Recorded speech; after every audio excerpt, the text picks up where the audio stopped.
All right. Hey, hello, Chem 11. Good to see you.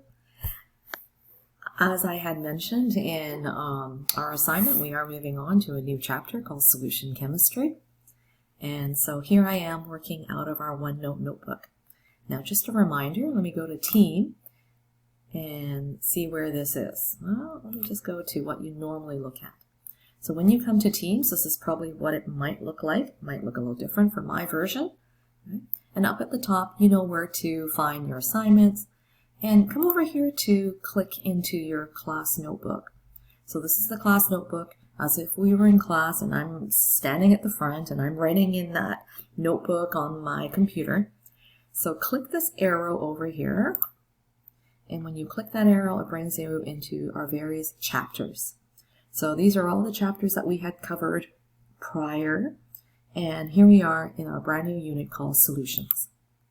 So click into Solutions and you'll see all these tabs here showing the various sections and pages under Solutions. So I'm just going to go to there we go.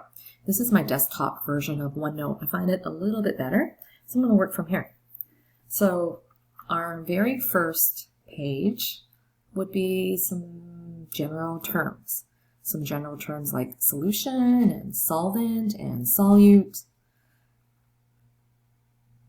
And you were thinking that I would just give you the definitions. No, I'm going to get you to do those on your own. And so what's the big deal about solution chemistry? Why have I jumped to it? Why did I jump over a couple of other sections in Hebden and just kind of, I've not forgotten those sections, but I wanted to just run right to solution chemistry because it's such an essential part of Chemistry 12. I want to make sure that I cover all the important stuff before many of you move on to Chemistry 12. All right? And even you moving on to biology and talking about blood and how it's a wonderful solution.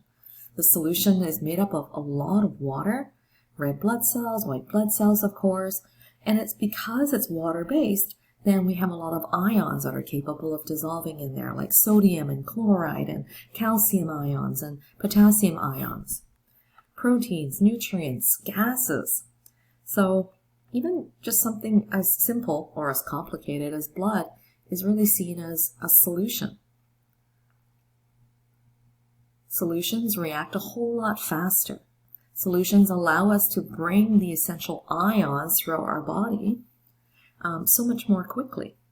Think about how solids would react. I mean, how easy would it be for me to have like a potassium iodide solid reacting with lead 2 nitrate solid? No, it's not going to be easy. They would never meet together.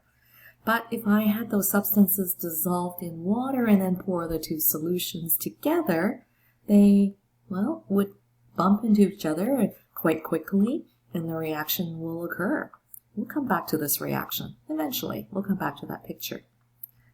So solution chemistry is our chapter this week and probably for the next 4 weeks or so. So you're going to start here. I would like you to define these words and just kind of, it's not a lot, it's just 5, and to do that on your own. Many of you are going to print this page off if you have a printer at home. If you don't have a printer at home, just write the answers on a separate piece of paper. It's all good, okay? You may find the words in Hebden, in the glossary. You can find the words by just using your computer and Google those words.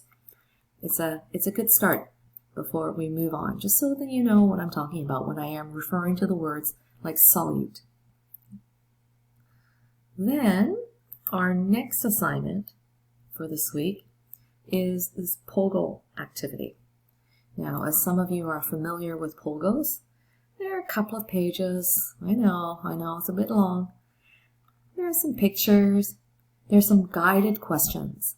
And those questions, don't just glance over it, but, honestly, give it a try. And if there's something really you can't answer, then just move on to the next question.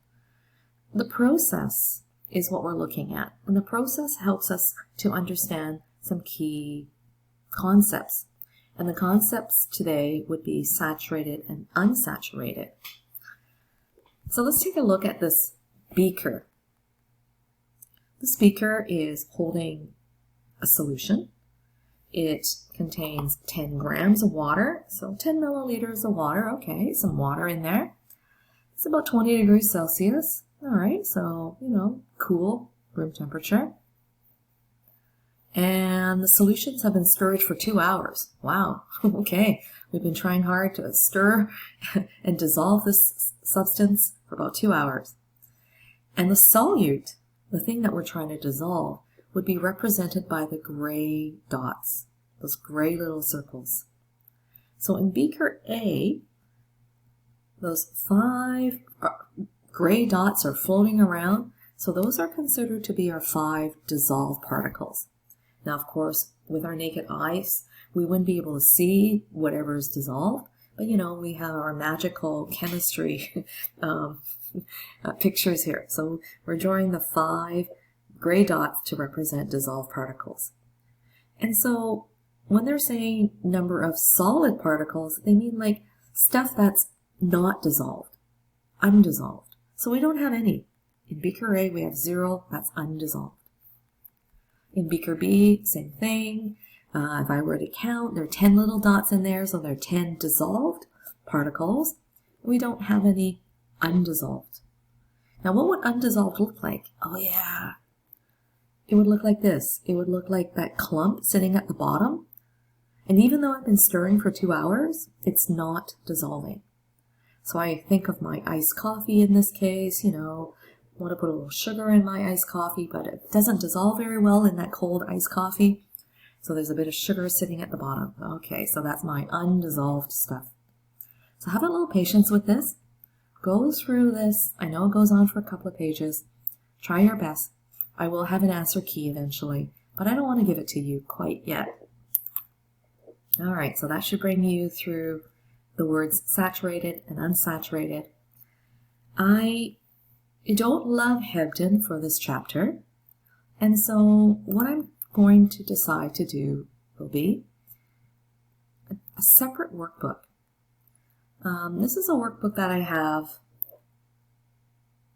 well, I have the print, and I guess I can't give you photocopies, so I'm going to give you the PDF, and here are the PDF pages, and I will also eventually give you the PDFs as well in a file format. But right now it's sitting in my OneDrive, in my OneNote notebook. So we're going to go through this PDF instead in the next couple of weeks. Not today, but in the next couple of weeks, just so you know. So the solution chapter is coming up. It goes on for about approximately 40 pages in 7.1, 7.2. Oh, there's even 7.4. Forgot to name that one. So here's 7.4. So it goes on for quite a few pages, but it's not something that I necessarily need you to print out. If you feel comfortable with just a PDF computer format of this workbook, great. If it's something that you really want to print out, then go for it. But next couple of weeks, I'll be working out of here. Okay? All right, let me go back to our very first page. So solution chemistry it is. Next couple of weeks. This week would be defining some key terms, and this week would be the POGO exercise. Okay, that's it for this week. I'll talk to you in a video next week. All right, bye.